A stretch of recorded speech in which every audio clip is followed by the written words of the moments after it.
Yeah. Okay. Well, hello. Today we're here to start a new book called The American Textbook of Prosthetic Dentistry, edited by Charles J. Essig, MD DDS. But before that, we'll come by and say hello to the horses.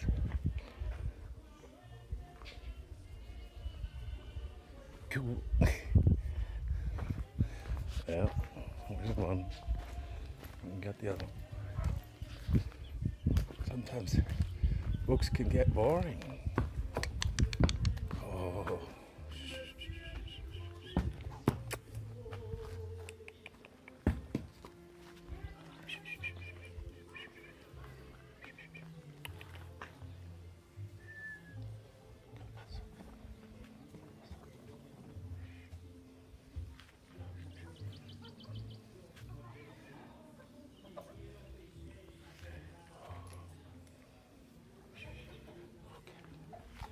All right, well,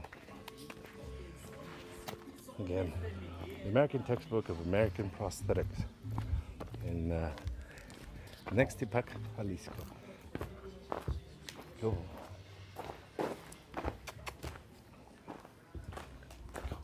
All right, well, okay, die. Let's put her down. A little old.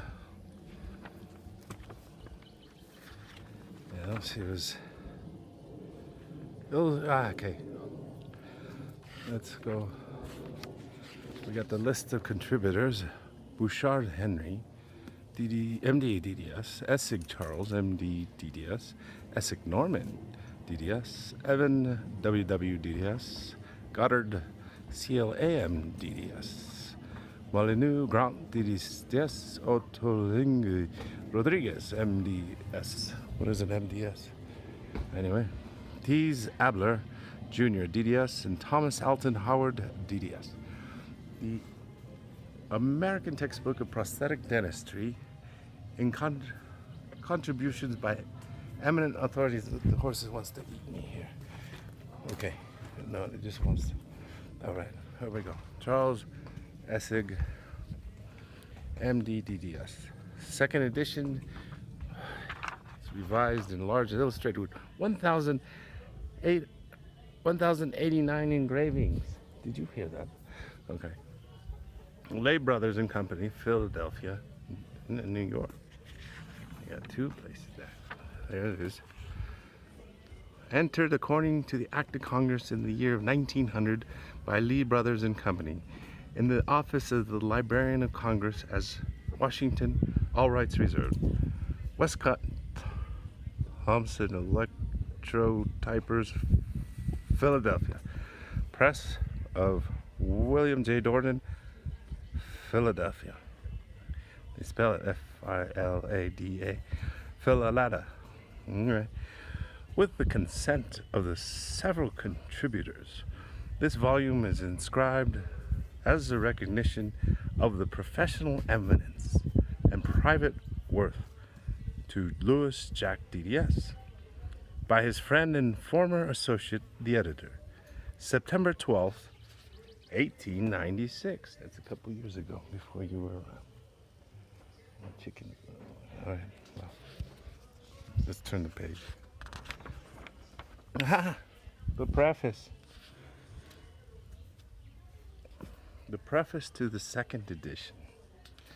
In presenting a revision of the American Textbook of Prosthetic Dentistry, the editor takes pleasure in expressing his grateful appreciation of approval with which the first edition was received.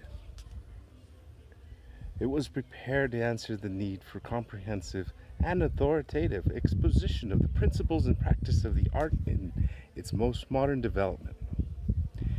Its early exhaustion, how many minutes are we in for?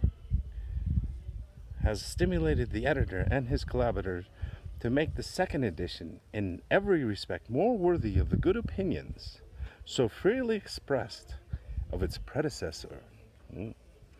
To that end, it has been subjected to thorough revision.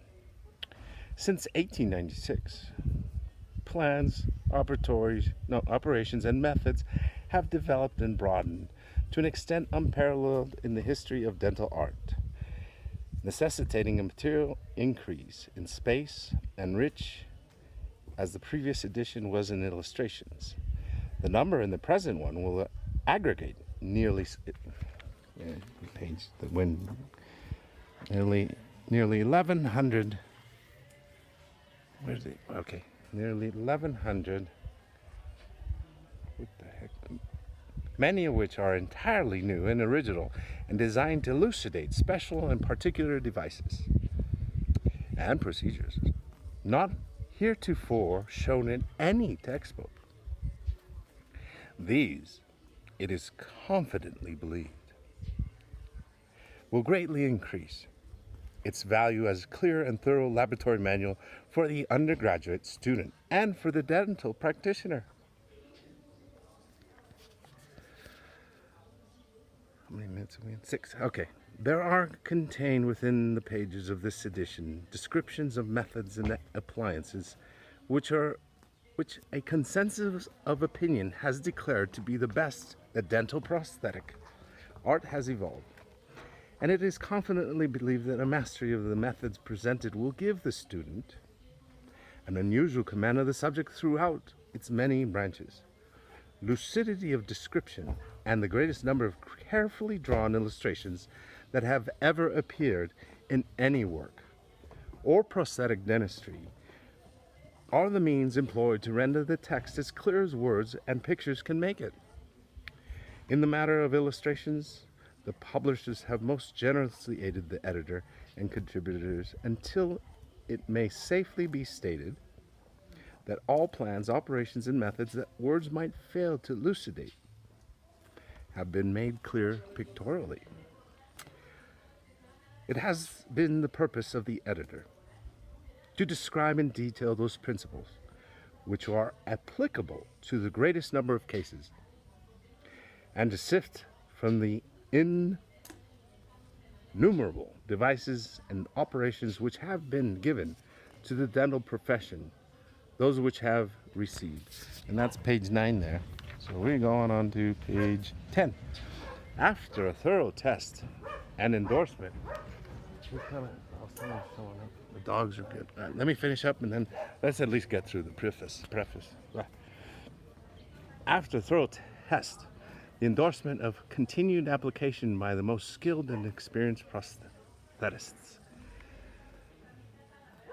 the earnest wish of the editor to present the subject in a manner to inspire higher ideals and standards that have heretofore generally prevailed has not for a moment been forgotten.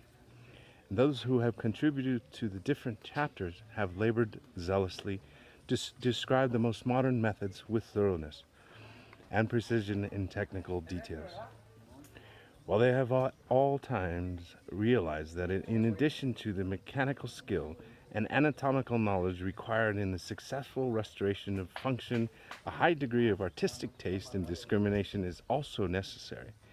Let me read that over again. Where did we go? What is that?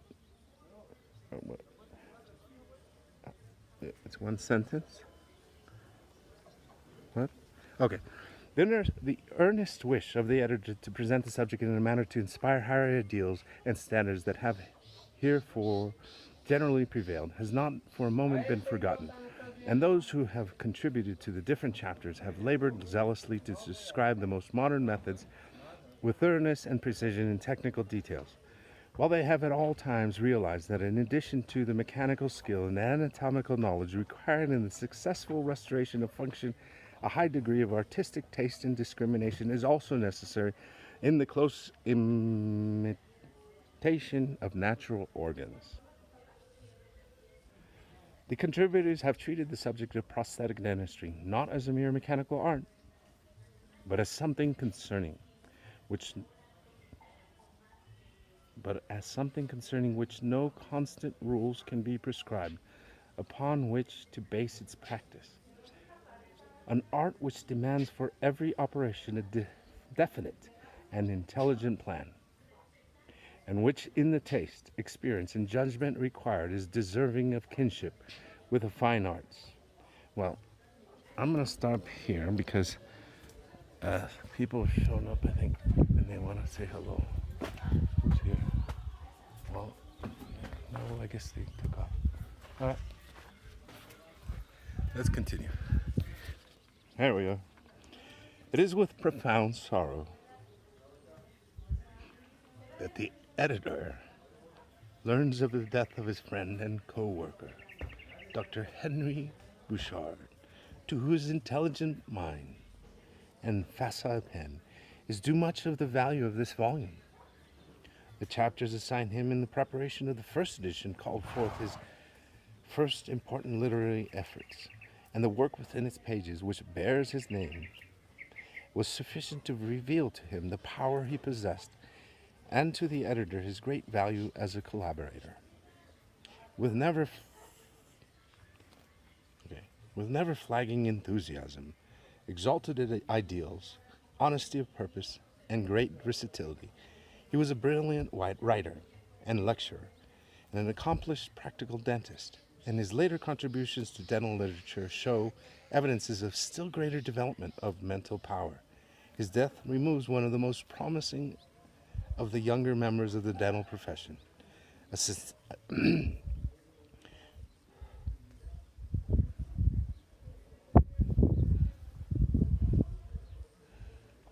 sincere friend, a high-minded man, his loss will be most keenly felt by all who knew him. Credit for all sources of information has been accorded by the contributors in their several chapters. In addition to these, the editor tenders his grateful acknowledgments for favors and courtesies extended by Ransom and Randolph, the Detroit Dental Manufacturing Company, Dr. George H. Custer, the Buffalo Dental Manufacturing Company, Dr. George B. Snow, Dr. A.D. Gritman, Dr. E.T. Starr, and the S.S. White Dental Manufacturing Company, G.R. Lennox, L.D.S. of London, England, J.H. Cartel, L.D.L.